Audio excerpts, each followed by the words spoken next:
In silence, countless men live in an invisible prison, the compulsion to absorb the pain of others as if it were their own. Family, partners, friends, co-workers. Without even realizing it, they become human sponges, soaking up suffering and drowning in pain that never belonged to them. At first glance, it looks noble. It looks like empathy. It even feels like love. But Carl Jung saw through the illusion. He called it the wounded healer complex, a psychic trap where you escape your own pain by throwing yourself into the pain of others. Helping becomes a drug. Suffering for another becomes an anesthetic. You avoid confronting your own shadow by constantly fixing, rescuing, absorbing. And in the process, you destroy yourself. Exhausted, overwhelmed, resentful, living with emotions that aren't yours, carrying weights you were never meant to bear. Jung traced this back to childhood, to homes where the adults were unstable, unpredictable, or broken. As a child, you learned survival by becoming useful. You learned to read moods before they exploded. You became the peacemaker, the caretaker, the strong one. And from that role, a false self was born. Jung called it an auxiliary ego, a mask built not from your own desires, but from the need to be needed. You grew up believing, if I'm not fixing others, I have no value. What you mistook for empathy was never love. It was emotional confusion, fusion, dependence disguised as compassion. This is why so many men walk into adulthood with invisible chains. They don't know where they end and others begin. They feel what everyone else feels. They merge with other people's suffering and call it devotion. But it's not devotion, it's bondage. And here lies the brutal truth. By carrying pain that isn't yours, you don't save anyone. You weaken both of you. The one who depends on you never grows, and you, the savior, slowly wither under the weight of a burden that was never yours to carry. In this video, we're going to break this down. How this pattern forms, why it holds you captive, and, most importantly, how Jung believed you could break free. Because the moment you stop carrying their pain, everything changes.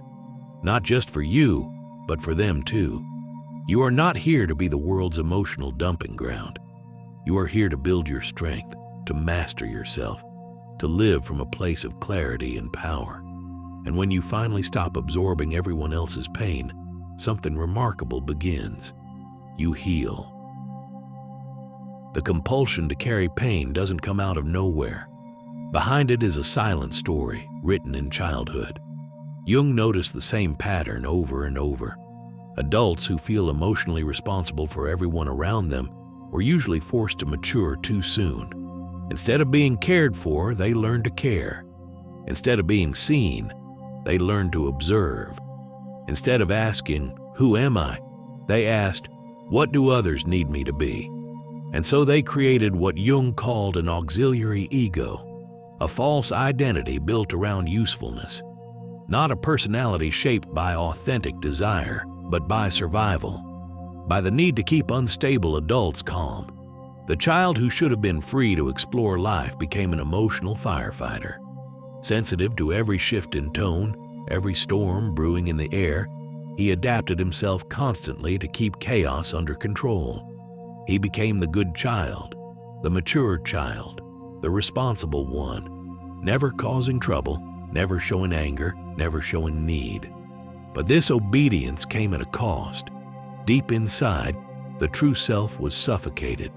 The boy learned that his emotions were dangerous, that expressing sadness, anger, or fear would only destabilize the environment. So he buried them, and what grew in their place was a mask, a persona built entirely around being useful, around being needed. This is why, as an adult, he can't say no. He feels guilt when he tries to set boundaries, anxiety when he distances himself. He confuses selfishness with survival, and survival with being indispensable. Jung called this pathological permeability of the psyche, a mind that no longer knows where it ends and where others begin. Like a sponge, it absorbs every emotion in the room. A raised voice, a sigh, a shift in mood, it all pierces directly into him. He becomes an emotional radar, constantly on alert, constantly scanning, constantly adjusting. And it's exhausting, soul-draining. The worst part? It feels normal. He doesn't even realize it's killing him, because he's been doing it since he was a child. This is why so many men reach adulthood with chronic emptiness. They've done everything right, helped, cared, been present. Yet inside, they don't feel whole, because they've never met the man behind the mask. They've mistaken survival for identity. And until they break the cycle, their true self remains buried, dormant, suffocated under the need to be needed. Jung was clear. This isn't empathy, it's slavery. And it blocks the path of individuation, the journey of becoming who you truly are. The good news? The mask can be destroyed. But tearing it off takes courage. It means disappointing those who depend on your endless giving. It means watching them collapse into crisis because you no longer carry what isn't yours. And that's the test. Because when you stop carrying others, you don't just change yourself, you destabilize the entire system that fed on you. And that's exactly where the battle begins. Here's the hardest truth Jung revealed. When you carry someone else's pain, you're not saving them, you're crippling them. It feels noble to step in, to anticipate their suffering, to shield them from consequences. But beneath the surface, something darker is happening. You're preventing them from growing. Jung called this psychic codependence, a hidden pact between the savior and the saved. On the outside, it looks like compassion. One person constantly supports, the other constantly leans. But underneath, it's mutual sabotage. The savior avoids his own shadow by drowning in the suffering of others, and the saved avoids responsibility by outsourcing maturity. Nobody evolves, nobody individuates. Think about it. If you always carry their pain, why would they ever learn to bear it? If you keep cleaning up their emotional mess, why would they ever develop resilience? Your help doesn't free them, it infantilizes them. And you get weaker. You lose time, energy, clarity. You grow resentful, frustrated, drained. You tell yourself it's love, but deep down, it's bondage. This is why Jung called it fusion, a primitive merging of identities. There is no longer I and you. There's only us, a suffocating tangle where no one knows where they end. And here's the most dangerous part. This trap can last decades.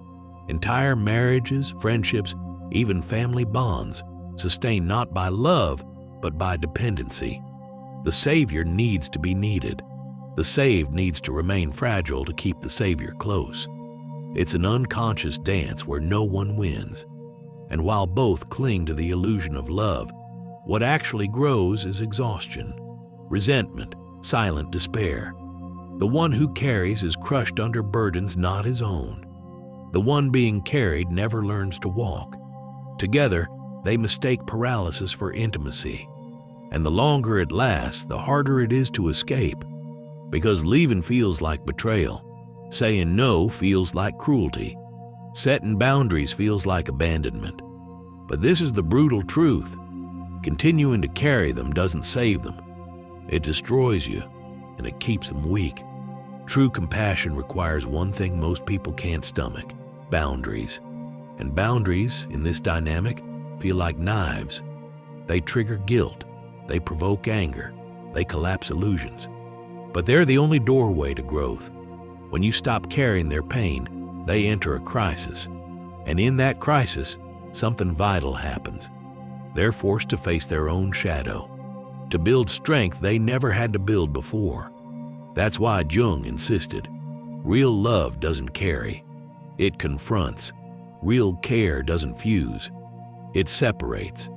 Real compassion doesn't make you weaker, it makes both stronger. And until you grasp this, you'll keep confusing slavery for love. Breaking the cycle of carrying others doesn't mean becoming cold, selfish, or unfeeling. That's the lie people will throw at you when you finally draw the line. Jung was clear. Maturity isn't about absorbing everyone's emotions. It's about differentiation. The ability to know, this is mine, that is theirs. He called it conscious differentiation, the skill to feel with someone, but not for them, to witness their pain without letting it invade your soul, to be present but not possessed. This is what separates true empathy from emotional fusion. The fused man drowns in everyone's storms. The differentiated man remains grounded, a calm presence in chaos, strong enough to hold space without collapsing. But reaching this level demands ruthless honesty. You must ask yourself, whose pain am I really carrying? Is this mine, or is this my old wound replaying? Am I helping them, or avoiding my own shadow by fixing theirs? Every time you rescue compulsively, every time you anticipate their emotions before they even feel them, you're not being empathetic. You're reenacting your childhood role, the savior mask, the auxiliary ego. And here's the paradox. The stronger your urge to save, the less capable you are of real love. Because love without boundaries isn't love. It's control disguised as care. True compassion doesn't erase individuality. It doesn't merge two people into one. It respects distance. It trusts that the other can stumble, suffer, and still survive. That takes strength. The strength to let someone you love face consequences. The strength to watch them fall and resist the urge to catch them. The strength to accept that their growth may require pain you cannot spare them. This is why Jung saw differentiation as the beginning of individuation. The moment you step out of the savior role, the mask cracks. The true self begins to breathe. You discover that your worth isn't measured by how much pain you absorb, that you don't need to be needed to exist, that you can say, I am here, but I am not you. And everything shifts. Your presence stops being exhausting. Your relationships stop being prisons. For the first time, you're free to choose rather than compulsively serve. But make no mistake, this shift will shake your world. People who thrived on your endless giving will panic. They'll call you selfish. They'll accuse you of betrayal. They'll resist the collapse of a system that depended on your weakness. And that's the test.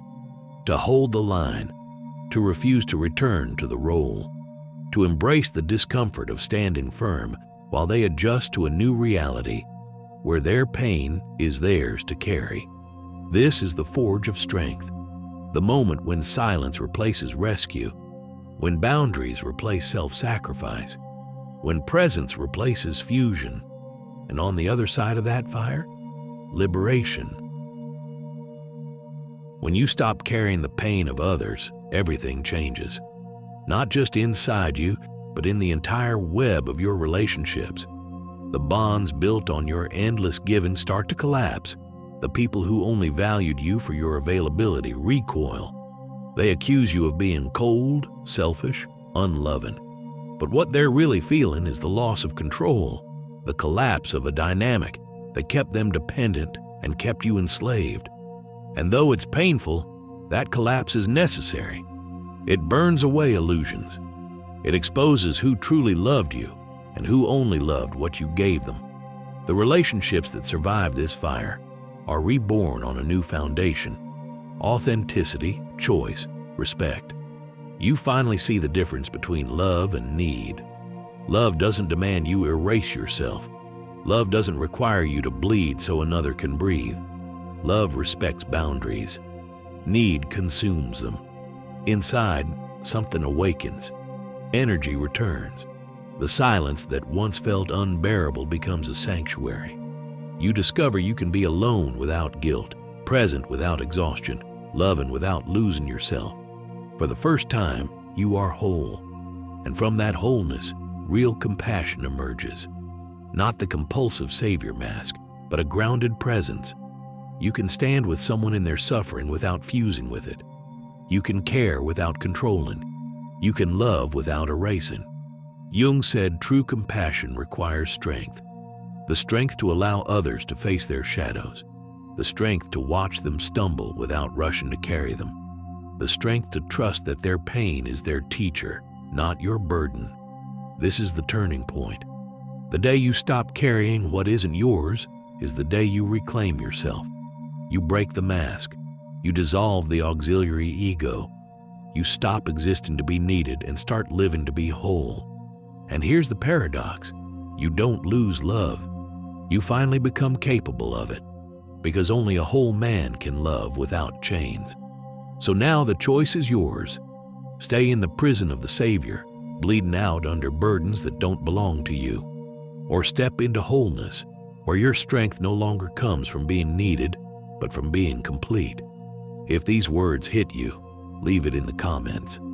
I choose to be free.